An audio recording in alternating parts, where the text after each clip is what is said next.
দেৰগাঁৱৰ দাধৰা বাৰেঘৰীয়াত বাঘৰ আতংক। আজি কেইদিনমান ধৰি দেৰগাঁৱৰ বিভিন্ন গ্ৰাম্য অঞ্চলত বাঘে ৰাইজৰ মাজত তীব্ৰ আতংকৰ সৃষ্টি কৰি অহাত আতংকিত হৈ পৰিছে গাঁওবাসী ৰাইজ।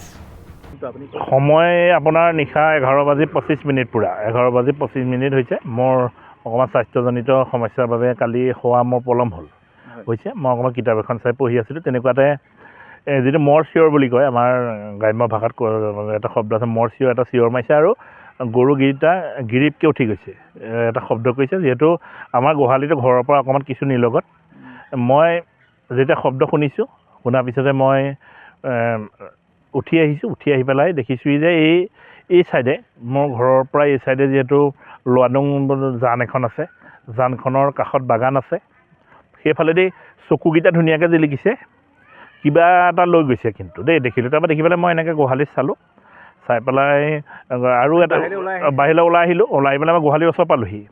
গোহালিৰ ওচৰ পাই পেলাই কি হ'ল, আমাৰ গৰু এজনী আহিবলৈ আছিলে কাৰণে জপনা এখন খোলা আছিলে।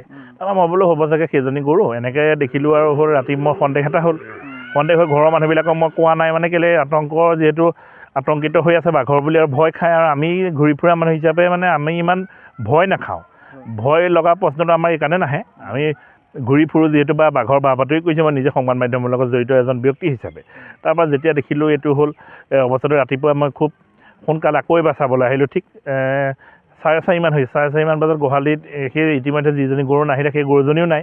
সেই গৰুজনী নাহিল মানে আমাৰ গৰু কেতিয়াবা নহাকৈও থাকে এই উদঙৰ সময়ত, আমাৰ এৰি দিয়া সময়ত নহাকৈ থাকে। তাৰপৰা আহি গ'লোঁ, গৈ পেলাই আমি সেই সময়তে নিশা যেতিয়া খবৰটো পালোঁ, পোৱাৰ পিছতে ৰাতিপুৱা খোজকাঢ়ি প্ৰাতঃ ভ্ৰমণৰ বাবে অহা বিভিন্ন ধৰণৰ মানুহে এইফালেদি আহি তেওঁলোকক খবৰটো গম পাই বিভিন্ন ক্ষেত্ৰত প্ৰচাৰ হ'ল। হোৱাৰ পিছতে বিভিন্নজনে খবৰ ল'বলৈ আহিছে। মই কিন্তু মোৰ নিজৰ কথা, মই তেতিয়ালৈকে কোনো ফেচবুক বা হোৱাটছএপত মই কাকো বা ষ্টেটাছ বা এনেকৈ লগোৱা নাই, কাকো জনোৱা নাই, যিহেতু বিষয়টো জানি বহলোৱা নাই, আতংকিত হ'ল। তাৰপিছত ঠিক আমাৰ ঘৰৰ পৰা নাতিদূৰত এখন বাগান আছে, বাগানখন বেলেগৰ। সেই বাগানৰ স্বত্বাধিকাৰীয়ে খবৰ দিলে যে সেই বাগানখনৰ ওচৰত অৱশিষ্টখিনি পেলাই থৈ গৈছে। তাৰপৰা আমি ইতিমধ্যে সেই অৱশিষ্টখিনি উদ্ধাৰ কৰিছোঁ আৰু ঘৰৰ মানুহে সেই অৱশিষ্টখিনি আমাৰ এই গৰু পোৱালিটো বুলি কৈছে, 15 দিনীয়া চেউৰী পোৱালি চিনাক্তকৰণ কৰিছে। আৰু এইটোৰ পৰাই আমাৰ বুজা গ'ল যে ইতিমধ্যে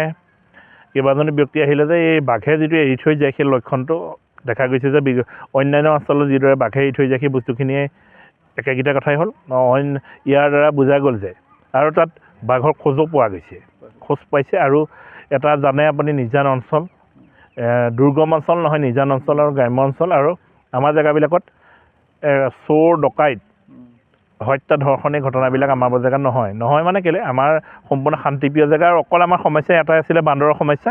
এতিয়া আমাৰ এই বাঘৰ সমস্যাটো আজি এবছৰমান ধৰি যি বাঘৰ সমস্যাটো এটা সমস্যা হিচাপে ইয়াত আহিছে নতুনকৈ। আৰু আমি আশা ৰাখিছোঁ, মই বন বিভাগত দোষ নিদিওঁ, যিহেতু বন বিভাগৰ এতিয়া নিধিৰাম চৌদাৰৰ ভূমিকা তেওঁলোকে গ্ৰহণ কৰি আছে। এইকাৰণে কৰি আছে, তেওঁলোকৰ সীমিত কেইজনমান বনৰক্ষী, সেই বনৰক্ষীয়ে হাতীয়ে খেদিবনে, বাঘেই খেদিবনে, ভালুকেই খেদিবনে, এটা বৃহত্তৰ পৰিসৰ। তেখেতসকলক আমি দোষ নিদিওঁ, কিন্তু তেখেতসকলক আমি সকীয়াই দিব খুজিছোঁ। এই কথাটোকে কৈছোঁ, যদি আমাৰ দৰে শান্তিপ্ৰিয় অঞ্চলবিলাকত যদি এনেকুৱা আতংকময় সৃষ্টি হয়, বেলেগ জেগাত কি হ'ব। আৰু আমাৰ ভিতৰুৱা অঞ্চলো নহয়, আনৰ দৰে আমাৰ ভিতৰুৱা অঞ্চল নহয়, আমাৰ সোমাই সেই জেগাকণ পায় অঞ্চলটো।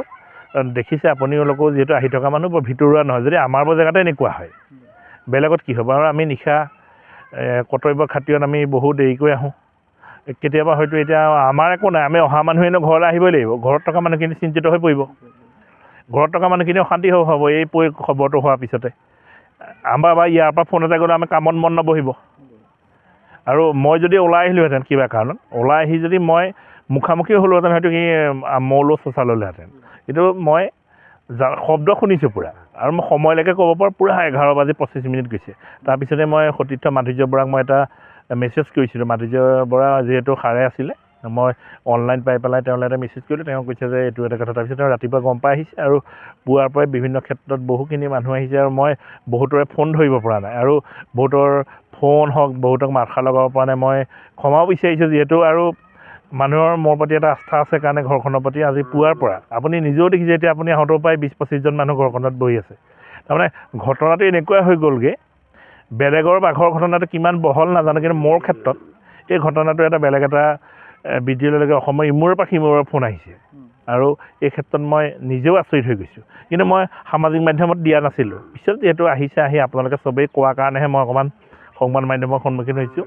কিন্তু তাৰ আগত পাত্ৰ ভ্ৰমণ কৰিবলৈ অহা মানুহৰ মুখেৰে গম পায়, বহুতে গম পাই খবৰ ল'বলৈ আহিছে। আমি শেষত এটাই বিচাৰোঁ, বন বিভাগে অতি সোনকালে যেন এই অঞ্চলটোৰ এটি পিঞ্জৰা পাতে। আমি বন বিভাগত কিন্তু কেতিয়াও দোষ দিয়া নাই, তেখেতসকলৰ আমি এইটোৱে অনুৰোধ জনাইছোঁ যাতে তেখেতসকলে আহি এই জেগাকণত সজমিন এটি তদন্ত আগবঢ়ায় আৰু বাঘৰ যি মুক্ত বিচৰণ, যিহেতু আমাৰ বাঘৰ আমি সৰুৰ পৰা ইয়াত বাঘৰ কোনো কাৰণত হেৰি নাই। আপুনি ইতিমধ্যে অকণমান দেৰি আগত কোৱাৰ দৰে কিছুমান বৃহৎ অঞ্চলত আছে, কিন্তু আমাৰ জেগাত বাঘ নাই। নোহোৱা জেগাত ওলোৱা বস্তুটো ভয়াৱহ। আমি যেনেকৈ হাতী নাই দেখা, আমি বান্দৰৰ লগত আমি সহবাস কৰিছোঁ, কিন্তু আমি হাতী বাঘৰ লগত আমি উল্লেখযোগ্য যে এই অঞ্চলটোত বাঘৰ আতংক আৰম্ভ হোৱাৰ পূৰ্বে আফুৱা গাঁও, কমাৰ গাঁও, ভকতীয়া, বঙালগাঁও আদি অঞ্চলত বাঘে বিচৰণ কৰা ৰাইজে প্ৰত্যক্ষ কৰিছিল। অঁ, আমাৰ ঘৰৰ পৰা বাঘে গৰু পোৱালি এটা লৈ গ'ল 11:30-12 বজাৰ ভিতৰত আৰু ৰাতি। অঁ, তাৰপিছতে এতিয়া কি কৰিম, আমাকজনী এতিয়া উৰাই ঘূৰাই চিঞৰি আছে, পোৱালিটো বিচাৰি আছে। এতিয়া মানে উপায় নাই নহয়, কৰিম কি তাক। এতিয়া সি মোক বিলাহে মই ৰাখি থৈছোঁ বুলি ভাবিছে, তাৰপৰা মই নাই ৰখা বোলো। এতিয়া এনেকৈ কৈ এয়াহে গোহালিলৈ আহি আছে, সেয়া এৰালডাল লগাই পেলাই বান্ধি থৈছোঁ। বেয়া লাগিছে আজি, আমাক খোৱাই হোৱা নাই তাৰমানে। আগতে বহুত দিন ইয়াত বাঘে তেনেকৈ এই নাই তেনেকুৱা নাই কৰা, এইবাৰ প্ৰথম কৰিছে। তাৰমানে বেয়াও লাগিছে আকৌ সেইটো কথা। তাত বৰফ পৰা বস্তু নহয় জানো, বেছি বেয়া লাগিছে অকল গৰুজনী চিঞৰি থকাৰ কাৰণে। এতিয়া যদিও অৱশিষ্টখিনি আমি পালোঁ, সান্তনা যদিও লৈছোঁ, ল'বও পৰা নাই তাৰমানে। গাখীৰটো খীৰোৱা নাই, ছোৱালীজনীয়ে গাখীৰ অকণ খাব লাগে, তাকো নাই। এতিয়া কৰিবা কি, উপায় নাই আৰু, কপালেই বেয়া আমাৰ সেইটো কাৰণে। আৰু তাতে আমি গৰুৰ লগত মানে একদম পাচলি বাকলি এটা পেলাই নিদিওঁ তাৰমানে। উত্তমভাৱে তাহাঁতক খুৱাওঁ, কল এটা পৰিলে তাহাঁতকে খুৱাওঁ, আৰু অকণমান দেৰি হ'লে আনে অনবৰত ঘাঁহ কাটি খুৱাই, অকণো কষ্ট নাপায়। তাৰ মাজত ধৰা এদে হ'লে বেয়া লাগে নহয়, মৰমৰ বস্তু এটা তেনেকুৱা হ'লে। ৰাতি কেনেকৈ গম পালে? ৰাতি গম পোৱা নাছিল নেকি? ৰাতি আমি গম পোৱা নাছিলোঁ, মোৰ গাটো ভাল নহয়, মই পিল এটা মাথা বিষৰ খাই শুলোঁ। তাৰপিছতে ইহে কৈছে ৰাতি বোলে পোৱালিটাই মাছ চিঞৰিলে। তাৰপৰা ই উঠি কৰি চাইছে, মোক মাত লগাইছে, মই উঠি আহিছোঁ, আহি গোটেইখন চাইছোঁ, তাৰমানে পোৱালিটো নাই। তাৰপিছত তেতিয়া সন্দেহ হ'ল আৰু চাগে বাঘে নিলে আৰু তেনেকুৱা। সেইটোৱে আৰু। জানিব পৰা মতে যোৱা নিশা দেৰগাঁৱৰ জ্যেষ্ঠ সাংবাদিক বিধান বৰদলৈৰ দাধৰা বাৰেঘৰীয়াস্থিত নিজা বাসগৃহৰ পৰা এটা গৰু পোৱালি বাঘে লৈ যোৱাৰ প্ৰমাণ পাইছে। নিশা 11:25 হৈছে। এটি গোহালিত এটি গিৰিপকৈ যিটো উঠি যায় এটা শব্দ আৰু মৰ চিঞৰ বুলি কয়, যিটো গৰু পোৱালি খুব চিঞৰ শুনিলোঁ। চিঞৰ শুনি পেলাই মই বাহিৰলৈ ওলাই আহিলোঁ। ওলাই আহি পেলাই দেখিছোঁ যে গৰু পোৱালিটো এটি বাঘে মোৰ ঘৰৰ কাষত থকা লোৱাডুং নামৰ জানটোৰ ফালেদি লৈ আহিলে। আৰু ৰাতি যিহেতু আমাৰ শোৱাটো খুব সোনকাল হয় ঘৰৰ মানুহ, মই কাকো নজগাই চালোঁ। চাই পেলাই মই সেই সময়তে আমাৰ সতীৰ্থ মাধুৰ্য বৰাক মই যোগাযোগ কৰিলোঁ, আৰু তাৰপিছতেই এতিয়া আহি বিচাৰি পেলাই বিশেষ সূত্ৰৰ পৰা খবৰ পালোঁ যে এই বাগানৰ যি স্বত্বাধিকাৰৰ পৰা খবৰ পালোঁ যে তেওঁলোকৰ বাগানত এটি গৰু পোৱালি আছে, আৰু আমি আপোনালোকৰ লগত লৈ আমি বিচাৰি আহিলোঁ। আহি পেলাই ঘৰৰ গৰু পোৱালি যিহেতু মোৰ পিতৃয়ে তেখেতে আপোনালোকৰ আগত কৈছে চিনি পালে, আৰু এই গৰু পোৱালিটোৱে হয়। আৰু নিশা পূৰা 11:25 হৈছে। মই তাৰপিছত বন বিভাগৰ লগত যোগাযোগ কৰিবৰ কাৰণে মাধুৰ্য বৰাক অনুৰোধ জনালোঁ, আৰু আজি বন বিভাগে আমাৰ আশ্বাস দিছে যে আহিব। আৰু এইখিনিতে এটা কথা ক'ব লাগিব যে আমাৰ জেগাবিলাক শান্তিপ্ৰিয় জেগা, য'ত কেৱল মাত্ৰ বান্দৰৰ সমস্যা আছে, চোৰ নাই, ডকাইত নাই, খুব শান্তিৰে আমাৰ থকা জেগা। এই জেগাবিলাকত যদি বাঘৰ আতংক হয় আমি খুব চিন্তিত হৈ পৰিব লাগিব। এইকাৰণে আৰু আমাৰ গোধন বা ছাগলী প্ৰায়বোৰ বাহিৰতে থাকে মানুহৰ ঘৰত। আৰু এটা কথা দেখা যায় যে আমি কৰ্মসূত্ৰে যিহেতু আমি দেৰগাঁৱত থাকোঁ, তাৰপৰা আমি আহোঁতে নিশা পলম হয় বহুত। এতিয়া ৰাইজে কৈছে যে যদি চিন্তিত হৈ পৰিবলগীয়া বিষয় হৈছে, যিহেতু মোৰ ঘৰৰ পৰাই এয়া হৈছে। সংবাদ মাধ্যমৰ এজন ব্যক্তি হিচাপে বিভিন্ন ক্ষেত্ৰত বাতৰি কৰিছোঁ, ভালুকেই হওক বাঘেই হওক, কিন্তু এইবাৰ নিজৰ ঘৰত এয়া স্বচক্ষুৱে প্ৰত্যক্ষ কৰিছোঁ, আৰু নিজে মই শব্দ শুনিছোঁ। মই অকণমান স্বাস্থ্যজনিত সমস্যাৰ বাবে অলপ সাৰে আছিলোঁ। সাৰে থকাত 11:25 হৈছে পূৰা মই ঘূৰি চাইছোঁ। তাৰপৰা মই ওলাই আহিলোঁ।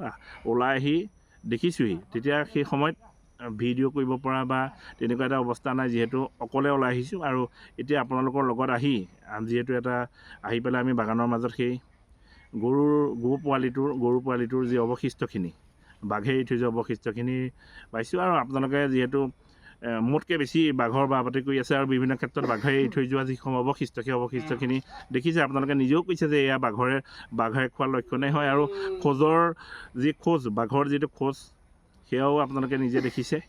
আৰু এই ক্ষেত্ৰত আমি বন বিভাগক অনুৰোধ জনাইছোঁ যে বন বিভাগে অতি সোনকালে যে বিহিত ব্যৱস্থা কৰি আমাৰ যিটো এই অঞ্চলটোত ৰাইজৰ যেন যি বাঘে টোপনি ধৰিছে, সেইখিনি যদি সোনকালে মুক্ত কৰি আমাক যিহেতু আৰু এটা যে ক্ষতিপূৰণ দিয়ে, এই কথা মই কামনা কৰিছোঁ। বাঘে ভক্ষণ কৰি এৰি থৈ যোৱা গৰু পোৱালিটোৰ অৱশিষ্টখিনি ঘৰৰ নাতিদূৰত এখন বাগানত উদ্ধাৰ কৰিবলৈ সক্ষম হৈছে। আতংকিত ৰাইজে বন বিভাগক বিহিত ব্যৱস্থা গ্ৰহণ কৰিবলৈ দাবী জনাইছে।